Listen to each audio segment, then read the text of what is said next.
Hey, Doc, bring me up on the screen, please. But hey, better late than never. Welcome to the sit down with hey, yours truly, Rod Love, and we got Doc Polite tonight. Well, y'all see how that rhymes? Doc Polite tonight. Doc, how you doing this evening? I'm getting it right. That's what You, that's you what's getting going on. you getting it I'm right, huh? making. Yep, yep. I'm Doc, getting it right, Doc, what's been happening in your universe, man? What's been going on? man. I went to see, you know, um, went to see a doctor the day. You Then you I you went. I whispering went. over there, man. Whispering No, ain't good no. when you on the You, air. you hear me now? I hear you now. Okay. All right. Yeah, I went to see my doctor, and then the day this afternoon, I went to the massage therapist. And So buddy, that's like an enjoyable thing, isn't it? yes sir, yes sir. I got straight. So So they gave you I'm feeling good right now. So doc another feeling good good. clean bill of health. Yep. I'm Hey, just hey, Doc, I often hear you talk about the VA. Come on, man, give me some history on the VA. did you read that part where I told you about the nine hope that they die? But you know what, Doc, and a lot of people don't probably unfamiliar with it because I was unfamiliar with it. Um, but right now, I don't think that a lot of people are. Well, I don't know if a lot of people have ever been really trusting of government. And what referencing is, uh, you go to the VA, you have an issue, and you say one of the coin, I guess, responses is they deny until you die. Yeah. And there has been multiple attempts at reform and oversight, and in reality, it has not still have helped uh, most veterans. Do you know how many veterans there are in the United States?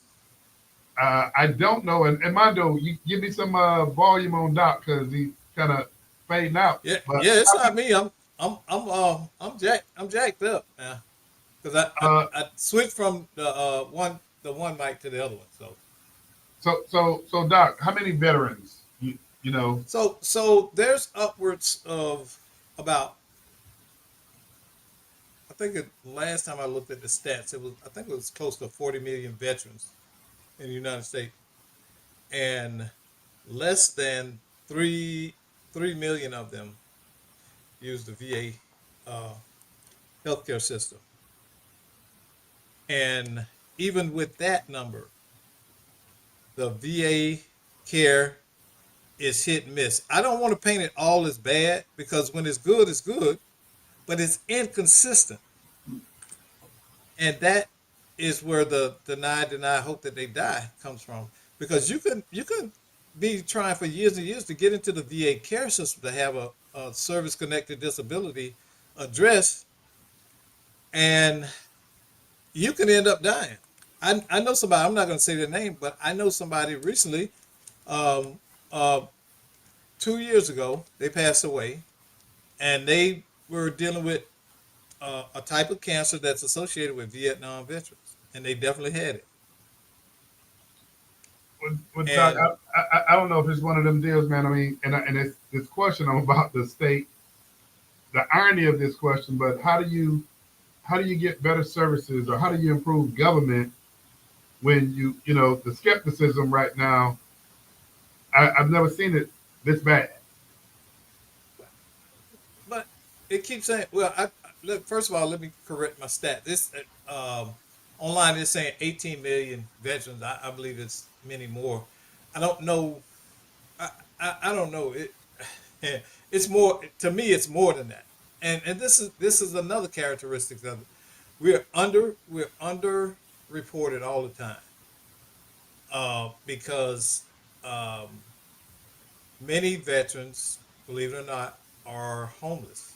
Many are dealing with mental health issues that can be traced back to their service. And I don't want to. This is not about denigrating veterans. I'm talking about the care that we're not getting that we were promised. See, we're not talking about a handout or charity. a lot of veterans are struggling with issues that are a result of their military service, regardless of whether. Doc, just, but not just to get into the details of veterans, man. But I think it hits on a chord when you talk about veterans and needing service, and then you look at the big theme right now is people are finally seeing how much the country has done for everybody else and how little it's It's done done. for people Exactly. here. Exactly. And this and that's a cultural problem. It's a veterans problem. When you look at the homeless here in this country, when you look at the issue of medical care, I mean, my God, Americans should not be suffering in the way that they do. Um, I was talking to a relative who was waiting on the insurance company to approve the treatment. What I mean, what the hell does that mean? You need the treatment, get it. We've got to take what every other industrial country has done. They've taken a profit out of medicine to remove the desire to manipulate the system, and pretty soon the only people gonna be able to um, get medical treatment in this country is gonna be the wealthy. That's just the bottom line. I mean, what are we paying insurance for? I get it and I hear you and Mm-hmm. Doc again, man. I mean, I come back full circle uh, from the perspective that I think Americans have finally realized. I mean, everybody, I mean, suspected that we were doing some work around the world and that we were being gracious uh, to other people in other countries and helping everybody else's plight. But I don't believe Americans realize to what extent we've been doing that in comparison to what is that old saying about generosity starts at home? Mm-hmm. But do you know this adage? Do you know that the number one um the number one deterrent, or the number one basis of national defense, is what? A healthy society. A healthy, educated society is your number one defense against your enemies. You understand? We don't have the national defense in that area. But I think And if you and look at and I'm not all that familiar. I'm very from a cursory standpoint. But you look at other countries and you look at how other countries not just take care of their veterans because I'm not familiar with that, but how other countries take care of their elderly. well, and exactly in many industrialized countries, you reach a certain age, and you get your medical care, your housing, and everything as stipends um, from the government. But Doc, And I don't think though it just I mean government is one thing, and I'm not all that familiar with that either. But from a cultural standpoint, Doc, you can also see how other cultures take care of their seniors, take care of their elders. Um, Here, I mean, you can see some of that here, Doc, but you don't see it like you see it in other countries where they mhm, respect their elders, they take care of their elders. Um, I don't know, man. It's just we're different. think about this. Okay, we talk about healthcare, right? This is the argument. Military readiness. A country can't fight wars or respond to threat with sick, injured, and chronically ill citizens. Nearly 70% of young Americans are ineligible for military service, largely due to health issues, obesity, chronic illness, and mental health. See, you going in, and I'm looking at a whole different other animal because Doc, I'm gonna stay on the fact that from an economic perspective, I don't think from a governmental perspective we're drilling down and taking care of what we need to take care of. From a cultural perspective, when you get a little bit more up close and personal, um, I don't know, man. Just in my family, I mean, we talk, man. You respect your elders, and I remember my auntie Hattie Mae.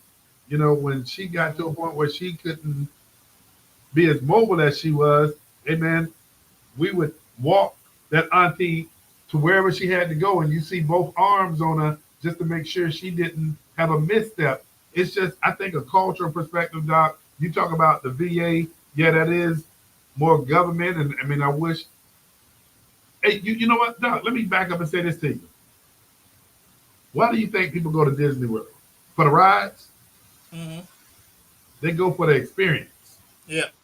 and I think people have too many adverse experiences when it comes to um, how. I mean, just what you said. I mean, when you look at your engagement with government, man, I don't know how we make it better.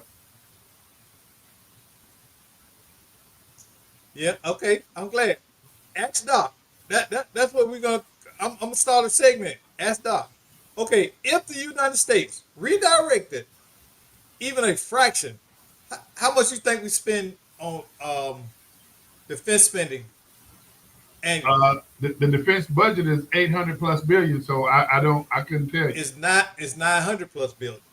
It's nine If we hundred billion take, now. yeah, if we just take a fraction, let's say here's what $100 billion can buy us a year. If we took 100 billion off of that for healthcare, universal healthcare coverage for all children in America, it would fund free primary care visits for every U.S. adult, dramatically reduce out-of-pocket costs for veterans and seniors, expand mental health and substance abuse treatment nationwide. Now, we ain't done. Education. Make public college tuition free for all in-state students. Cancel all existing student loan debt over 10 years. Boost teacher pay and rebuild infrastructure in K through 12 schools. Fund universal pre-K education nationwide. End veterans homelessness. Provide permanent supportive housing for all chronically homeless. Launch a national Wait, hang on, program. hang on, hang on. Back up. Say that again. Provide permanent supportive housing for all chronically Hey, Doc. I homeless. hear I hear a lot of the things that you're saying, and I'm gonna say this to you. I can't be supportive of everything you say, and the Why? reason why I can't is, Doc. It's, to me, it's almost like putting people Are you on. are, A, are you your brother's keeper? hey, you know what? I can say I am, and I can also tell you that when I get on my knees and pray to God for things that I want to see come to light, God want me to get off my knees after I'm done praying and put in the work. What's that old saying about a man don't work, don't eat? Doc, Well, some if people can't get off their knees because they ain't got no leg. but they can still get up We and put forth cannot the effort. They can and, still get and, up and and put see forth the effort. and see this is what is killing our country. This is from my perspective. The inability to see each other in a humane manner. Doc, I can see everybody in a We human way. so because I think that we are so competitive. We feel like if I did it, you can do it too, right? Doc, We that's you don't think a healthy well-being person, you don't think they should get out and look at how do they fend for themselves to make an earning or make a living versus uh, getting a subsidy and sitting at home doing nothing. okay. Right, okay, right. You're looking at me on this video, right? Looking at me, do I look like I'm in poor health? Doc, I'm not. I'm just asking a You don't. I don't look what? You said, do you look like you're in poor health? I Okay, don't know what your internal issues but are if you got any, but exactly. you don't. But hey, the doc I know is is very sharp up here, and far as anything else, doc. I see you as an individual who still has the ability to navigate and do what it takes, Doc, to feed yourself. Well, yeah, that's called tenacity. Because if I can't do it physically, I'll find a way uh, intellectually to provide for myself. But that's most people can't do that. I'm not saying that I'm exceptional, but most people aren't there. You know what I'm saying? They can't sit there and invent stuff and come up with stuff like you and I. How many rods would? How many people out there could invent what you invent? Not one program. You've invented what, three? But Doc, Take your I've been flowers. pushed. I've been pushed. I've been pushed all my life. I mean, and after you But get pushed so much, you take the self initiative everybody ain't. yourself. How can you get pushed to greatness and everybody around you a drunk and a crackhead? You've never been exposed to opportunities in some cases. I'm not making excuses. All I'm saying is we've got to look at a broader spectrum in situations. I don't have a problem with people in society who need our help. Yeah, you're gonna, no matter what you do, you're gonna always have the ghettos. You're gonna have those who are gonna try the system, blame the system, and all of that thing. But at the end of the day, I think that making my neighbor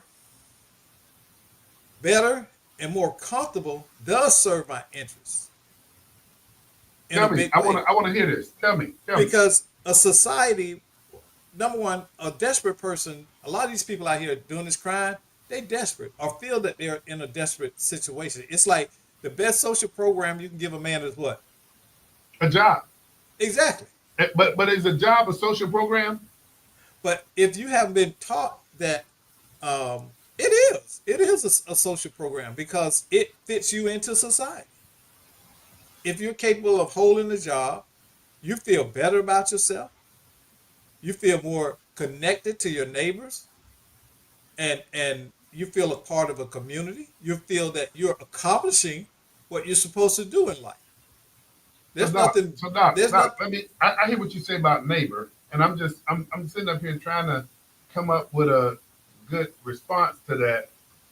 And let's just say, you got a neighbor, and you're good with your neighbor, and you got good grass in your yard, and your neighbor just growing weeds, and no matter how much you try to keep up your yard, doc, when your neighbor cut his, he blowing all them weeds over there and they germinating. So in essence, what you talking about, Doc, is when you fertilize and weed and feed your yard, you gotta weed and Mhm. feed your neighbor's yard because it's in your best interest to do that so that the weeds that your neighbor blowing into your yard don't germinate. Is that basically Okay.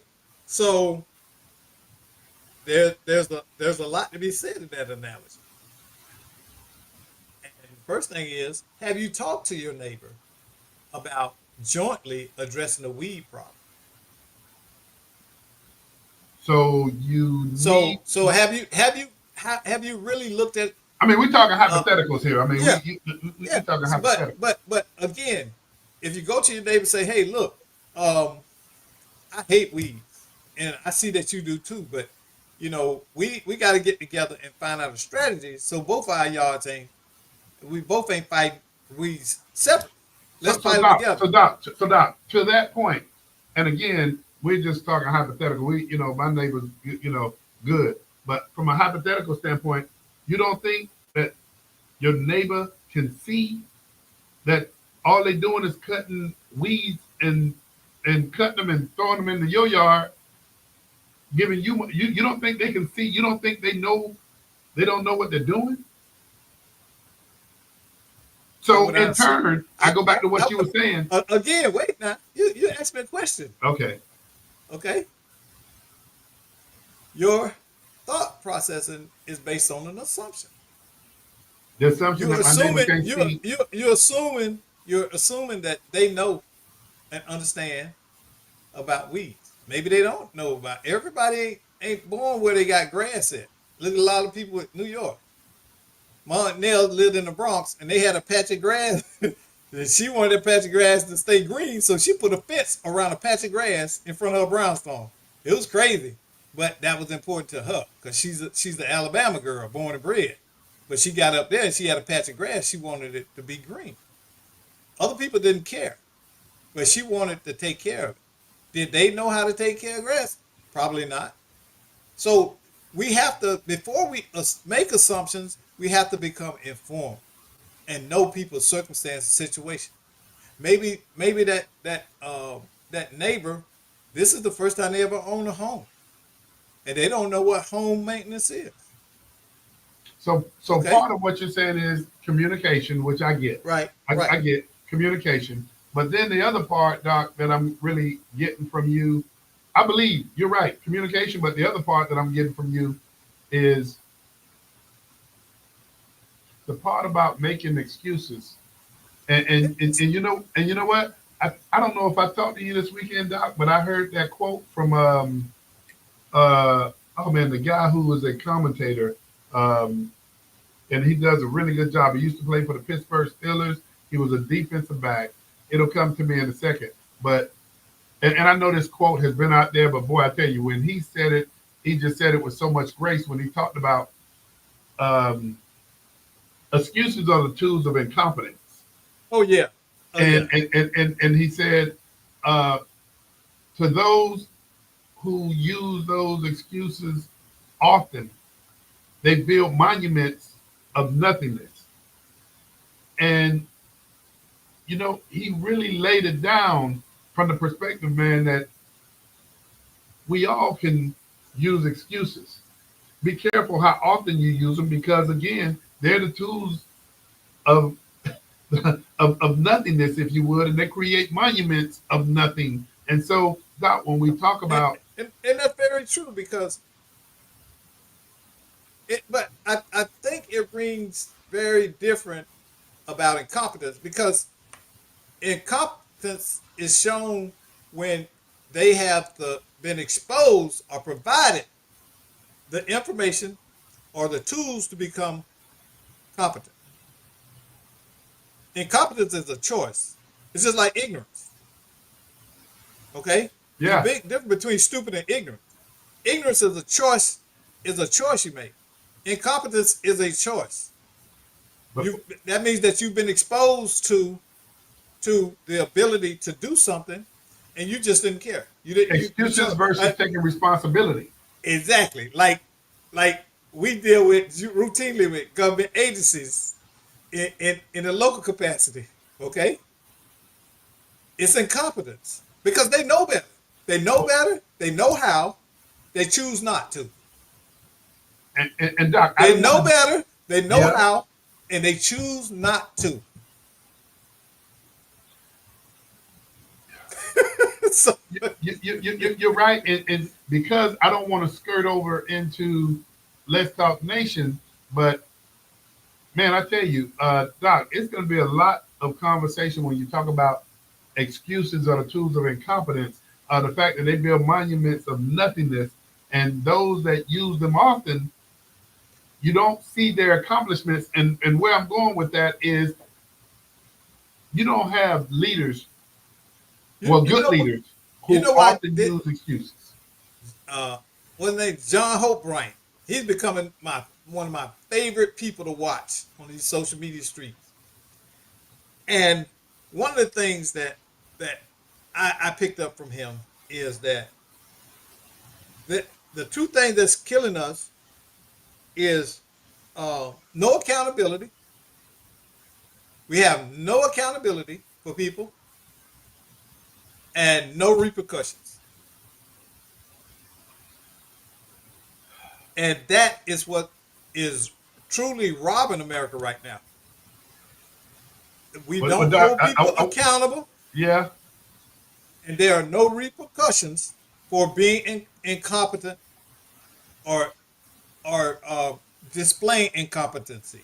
well, Doc, I was mentioning the football player, but this is not the quote that because he customized it.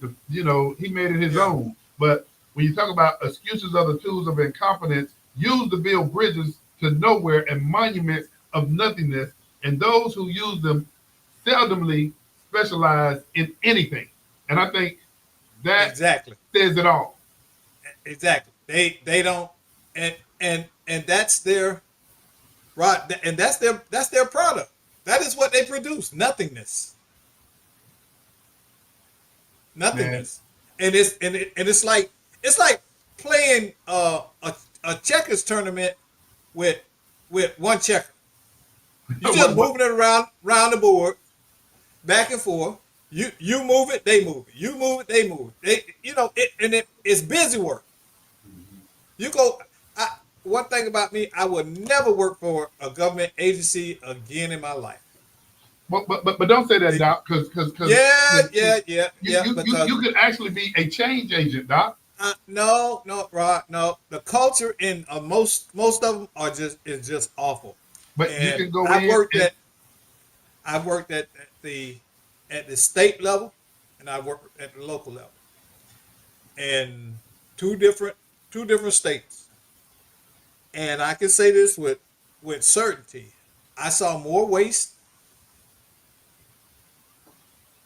and lack of accountability than I ever saw in the private sector. you That's don't just believe. Wait, wait, Doc. You don't believe if you were in a leadership position in government that you could actually impact what you're sitting oh, here. it in one of them I was, and you know what I kept running into? Well, you got to go through this process, and then how do you get rid of somebody, and you give them after 90 days the information is sealed in the back of their file. You can't now hold them going going forward. You can't use that as part of their disciplinary structure. And see, that's one of the things that I think people really have their feel of when you talk about um, individuals in government and how hard it is to separate with an individual in government and their job. But Doc, you got, I mean, you got folk, and I will say, man, I worked for Jeb, Governor Jeb Bush back in the day. And one of the things, man, that he immediately came in and did, man, he actually changed the career status of individuals who were in positions of contracting. You know, what he did then is not in you. I don't know if you remember one Florida where the Yeah, initiative, and you and I yeah, was talking about this earlier. yeah. I remember. Especially now, you see local governments that are eliminating, what do you call it? Their race status title offices, like the Office of Certified Yeah, Minority Business. the DEI. Yeah, and Doc, man, you and I can have plenty of conversation about this as it relates to, if you look at those offices and the fulfillment or the impact of working with what you call minority populations. Doc, come on, man. I just don't see, and we talk about outcomes and look at numbers. Um, and I'm gonna just get real specific. I want everybody to flourish, but if you look and have a conversation about Black folk flourishing in these environments that supposedly are beneficial from a minority uh, um, business perspective, Doc, you don't see it. You don't see the numbers. No, you don't. But yet we're the ones out there waving signs and saying, "Why are you taking this away from us when we didn't benefit from it to begin with?" See, you know, I, man, I could throw bombs all day. You know that because I see I do my research, and the one thing I can say is you can't argue with facts and numbers. They are independent of you or I, and we think that a lot of government programs are actually out there to help us. That's like um, you know the DI stuff and the stuff for uh, HBCU graduates. But here's the reality. More than anything, 30% of 30 to 40% of HBCU graduates work in federal, state, or local government is higher than any other segment uh, of their non peers. And Doc, here's what I will say. Here's what I will say, and I'm not going to minimize this. When you look at just having the ability and the access to get into the boardrooms to at least show what you can do, whether it's a service or a product. Yeah, man, come on, let's don't pretend that has been that's been difficult for us throughout history. And so, yeah, that is something that we got to call out. But that's also something, man, that we got to master this thing about how do we network, how do we navigate. The conversation now is good Cling to networking can we add cling to to your the network. we cling to the past strategies and beliefs like it's a last lifeline. We don't know how to innovate and adjust. And again, back to John Hope Bryant. Here we got leaders like him who are telling us the old way of grievance is not the way forward. We can't keep crying about. I'm not saying that it is not justified that we can't continue to have the conversation about the maltreatment and mistreatment in the past. But don't let that be the only Yeah, conversation, and don't let it be the dominant part of your conversation. you're right. You're absolutely right. And But that's what we continue to show up and have a complaint and a grievance. Let me ask you this: you go to certain places, right? And you see people standing out there. Let's say over in a certain little town, second fastest growing municipality in Orange County, and you go to a certain area all day, and every time you go in the store, amen, amen, amen, and you come out, amen, amen, amen. Don't that work on your nerves? it, Don't it get and see? This is back to the adage. Those are the kind of people that you don't serve because you know that they are capable of helping themselves. They're choosing not to. It's a difference between a choice, okay, and a can't. That's a choice. You out there, you can do everything else, but go to get up at 9 and be gone to 5. so Doc, man, what do you say to people who are out there on their grind every day and they're making things happen for themselves because they don't want to level out, so to speak? But then you have individuals that they're just fine with leveling out, and you're gonna always have it. But Doc, I just maintain a position that sometimes folk who don't want to excel, sometimes you got to help push them. Well, the number one thing is um you watch track and field, right? I watch what? I said you watch track and field, right? Yeah. Whose race did Usain Bolt run? Whose race did he run? Yeah, I don't know I don't know what you mean by that question because whenever I saw him run, he was running his own race. exactly. And that's what we all got to do. We don't need to run anybody else's race until we get across the finish line, and then we can cheer them on. But Doc, See, on that note though, on that note, and I know we getting close, but on that note, there's a difference in playing a team sport and playing an individual sport. okay, so is life a team sport or an individual sport? To me, I think it's an individual, and for folk who you married, that to me that marriage piece, that's a team sport or team life support as well. But Doc, I think, man, I mean, I look at because I'm competitive. I played football in college, which was a team sport. Then when I got into golf, you were out there, man, and you had to rely on your own skill set to win. But see, my philosophy is different. Life is a team sport to me. Life is a team sport.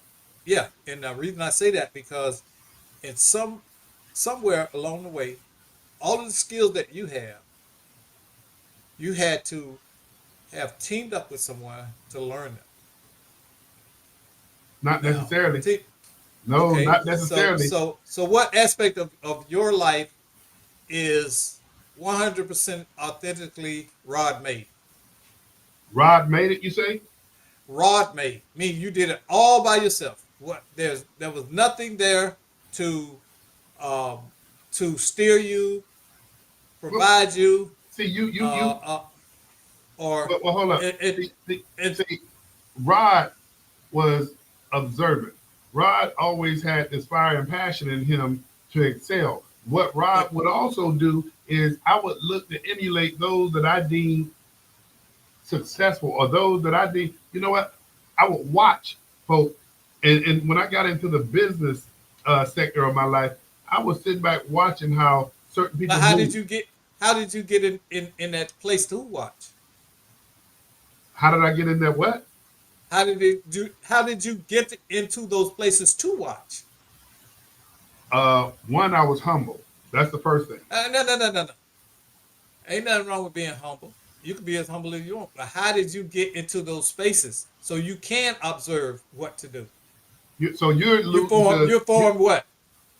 You you're looking that I you had to so get you access access to what? to The people. people. Yeah. So that's team. You didn't do it That all ain't on that. your own. Okay, we gonna agree to disagree That because is no, because if that you wasn't had a team. that is they open an opportunity. It's working together. It means that you didn't do it by yourself. And I some did do it, but you know what, Doc? Not only humble, but I had to also be prepared. People had to see that I was prepared to go into those different areas of my life. exactly. They had to feel a level It, of confidence exactly. with me, and I had to work at that. And then, Doc, on top of that, folk weren't going to allow you access, and then you go in there and embarrass them. You know, okay. And I'm laughing because you know me, you know, we don't went through the wars. And I'm thinking about a certain person. I say, Rod, don't open that door for them because they, you know what I'm talking about. And you know, And, and and we Joe both, Hart was so good toward this person. And I said, what? I said, don't do it. I said, because they ain't ready for some of those this lessons, stage. some of them lessons you got to just learn. and and you know what I'm talking to. They Yeah, run yeah, around but with some of them lessons you got to just learn. You know, exactly. Hey, I have had the same one. My wife done looked at me sideways like I told you. So but our hearts are in the right place, and sometimes that happens to us all. We want something more for a person than they want for themselves. yeah, yeah. And, You and it's because we may identify with what they're struggling with or the opportunities or you could that have we seen had. yourself in that person. Yeah, exactly. You Yeah, know, exactly. So we're not wrong for doing it. We're not wrong, but we have to try. yeah, I've learned one thing. I've learned in this season of my life is grace. Extend people to grace. grace and Give mercy. give give them the grace until you know better. Don't just outright dismiss them. Find out what the circumstance is. Some people out there, Rod, they on their last gas. I mean, life been beating them so much they don't know whether up is down or right is left. But have they kind of stepped back to watch and assess or reassess how they've been kind of addressing or how they've been, taking But a but different approach to these things? but trauma, you know what informed trauma is, right? Yeah, Trauma is trauma is easily recognized when you've been traumatized. It's familiar. It's like an old house coat or a comfortable pair of house shoes. You slip into it so easily, you don't recognize that you put them back on. And that may be running back to a circle of friends, uh, using a substance abuse, or going back into a relationship because you know how it feels and it feels familiar, and it may just give you a distorted sense of comfort. You're willing to go back into it. but So but but we but that but that is why, and you and I had this conversation. Circles matter. Yeah. Yeah. And Absolutely. while we talk about circles, we can break it down to associations matter. And you know, I'm gonna bring us to this, Doc. If all you're doing is hanging out with folk that's not moving forward, then why do you have this reason to believe you're gonna move forward? It deals with the circles you associate yourself with. Your trajectory is easily compelled if you're in circles where everybody's always thinking about what their next move is. How they gonna come Because up? because a lot of people are afraid to be alone. Well, on that note, I'm gonna let you have that one because you're right, Doc. Man, I appreciate doing this sit down with you, man, because this was a this was a profound conversation, man. And while we normally let these conversations lead us somewhere else, this is one you already said you would never go back into government. I would argue with you about that because that is one of the things that I think could actually be a change agent for how people think and believe about government. But I'm gonna let you have that one tonight, brother. Hey, for those of you who tuned in, hey, tune in every Monday from 6 to 6:45. Tonight, Doc and I went a little longer because we just felt like diving in. But hey, Doc, I appreciate your sister Wynn. She was on a special assignment tonight. We'll see her next week. But to those of you who tuned in, we look forward to having you, and you can join us. Just get in contact with us, and we'd love to have you and hear what you got to say. Till next week on the sit down. Hey, we'd love to have you back. We'll see you next week.